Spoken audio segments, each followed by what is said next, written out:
Somebody suggested that I talk about the difference between Western pop and K-pop, and that was such a beautiful topic. It was suggested by Amber Peace.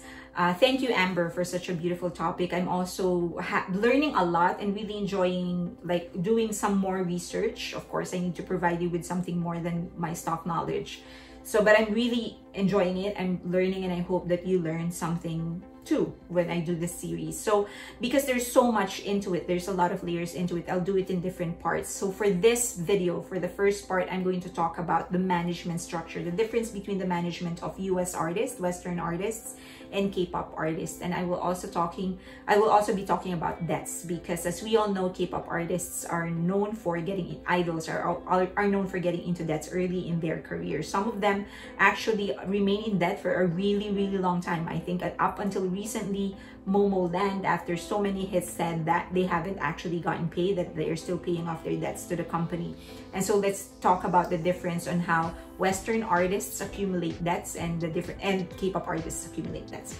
All right, and then in the next series, in the next part, I'll be talking about the training period. So how K-pop Korean management companies actually hone the talents. They choose the talents that will make up groups, and how they decide when it's time for the group to actually make a debut, as opposed to how Western artists and Western pop artists are actually groomed before they actually debut.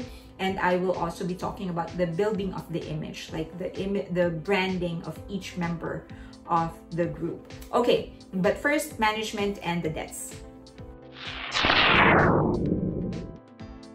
Okay, so before we talk, so biggest difference in management is that in Western pop, in Western pop, there is the artist, and every aspect of the business of the artist is taken care of by different companies. Okay, so there's the manager is one company, the agent is one company, licensing is one company, distribution is one company, publicist is one company, legal is one company, etc. Okay, but in Korean pop, in Korean management companies, the management company owns everything. They control everything. So there's the artist in the company, and then there is a division for licensing, a division for distribution, a division for booking, a division for legal, a division for PR, etc. Okay, so some of the major divisions of this company would be managers and agents in the US. So in the US, a manager is different from an agent. In some parts of the US, it is allowed for two to be one person or one company. But in New York and California, it has to be two different companies or two different people. You can't overlap, or you get penalized or go to jail. Okay? So the manager is the one that's in charge of the growth of the artist, the packaging and stuff like that, while the agent is in charge of booking gigs and jobs, getting jobs for the artist. That's the main difference. Agents usually take 10%, so some people actually call them 10%er because they always get 10%. The manager, that depends on the discussion with the artist.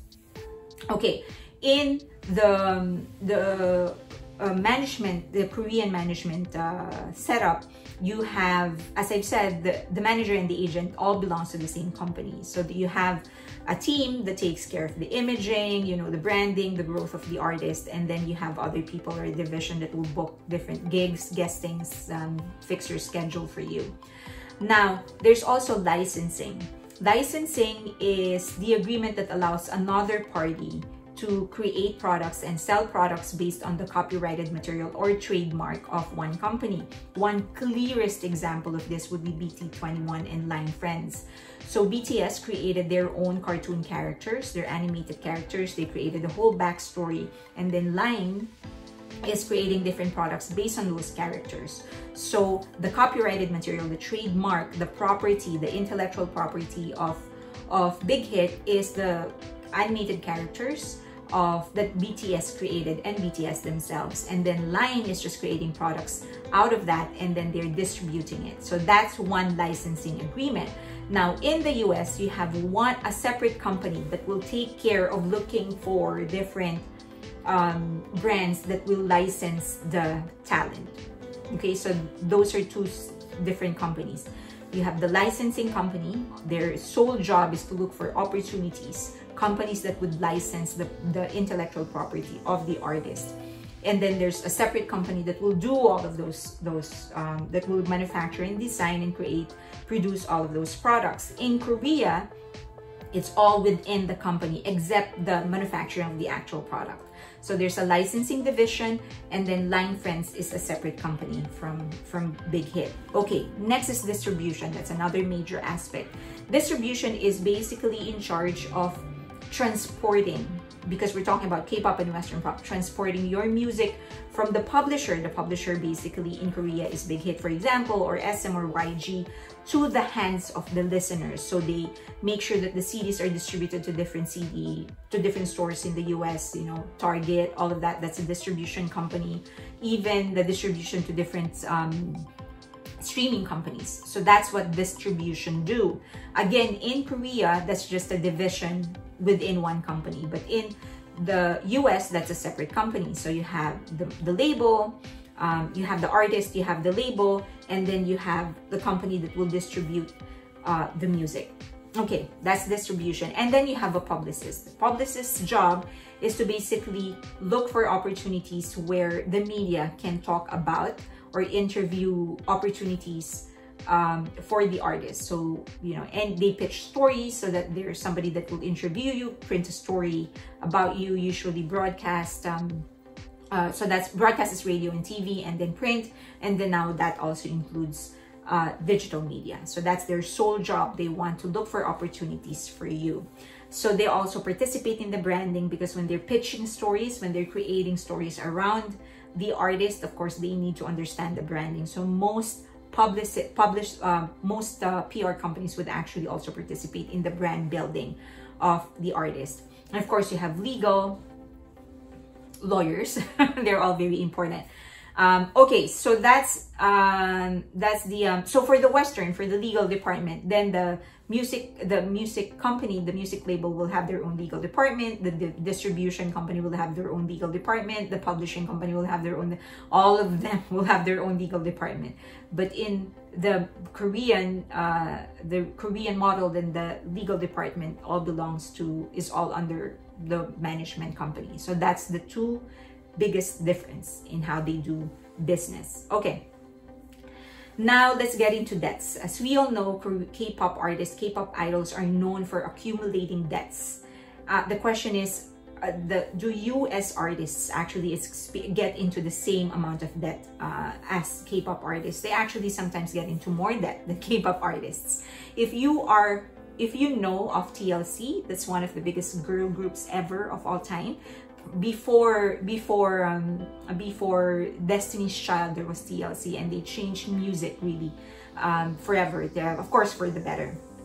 So when they got the Grammy, their very first Grammy, they got 2 awards. They announced during the post-interview that they were in debt. They sold 10 million albums, sold out concerts, and they were broke. According to them, broke as broke can be. And it was all because of bad management, bad contracts, and stuff like that. Now, later on, it was revealed, it was explained basically. It was a phenomenon that was known to have happened during the 50s and 60s and 70s, and everyone was surprised that it was still happening during that time. Now, they explained that what's happened is that the management company, the label, actually would advance expenses to make things happen for them.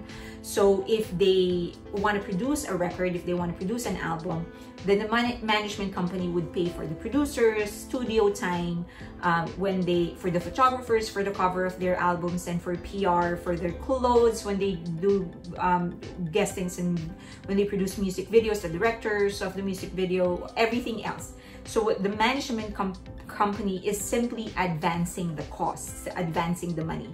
But when they start earning, selling records or selling out concerts, the management company would take that money, would take their investment back. They would recuperate it, and then the rest is what they will give TLC. Now, another aspect of that is also the bad contract that they got into. At some point, they were told that they were getting like 50 cents per album sold, which was, even at that time, Absolutely, yes. And 50 cents is what they had to cut between them, distribute between them. They had to share it because there were 3 of them. And then they also, the management company explained that they also paid for some things like the medical expenses of one of the members. And one of the members also got into a legal battle, and so they paid for the fine that she had to pay, and of course the lawyer expenses and stuff. Since they paid for all of that, they had to recuperate that back. But even so, even if you consider all of that, it was determined that they really were cheated. And so they sued their management company, got themselves out of the contract, and finally things got better for them. But it is the same concept for K-pop. The management company advances everything. So they put them into training, that involves expenses. They produce the album, so that album production also has their own expenses, studio time, producers, all of those stuff. The production of the actual CDs, photographers for the shoot, if they go to a live show, the transportation, the managers, the food that they eat, all of that, that is an advance. It's not, they're not giving it for free to the artist. That's an advance. So when the artist starts earning, that's when they actually recuperate their expenses. And so that's how they accumulate debt. And so it's essentially the same thing. However, it's the training process that's different. So there is a level of expense that the K-pop idols are actually getting themselves into, a level of debt, another aspect of debt, another form of debt that they're getting themselves into that Western artists may actually not be getting themselves into.